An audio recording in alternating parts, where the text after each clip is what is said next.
तो बस यही दिखाना है कि जिनके नजर में हम लफुआ नजर आते हैं, हम चाहते तो क्रांति भी ला सकते हैं। तो बस मैं अपील करने आया हूं अपने बड़े भाई के लिए कि झूठ में पक्की है, बट अंतर इतना होना चाहिए ना कि पूरे हिंदुस्तान की जनसंख्या से इतना बड़ा अंतर होना चाहिए।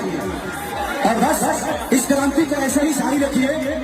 सिर्फ नेता ही नेता नहीं, एक गरीब का बेटा भी आपके प्यार से बड़ा होता है। और उसका उदाहरण खेसारी लाल यादव कौन सी है। आज ये आदमी 35 साल से सिर्फ आपका सेवा ही कर रहे हैं, आपके मनोरंजन के लिए, लेकिन इनके मन में आपके विकास के लिए, आपके बच्चों के भविष्य के लिए।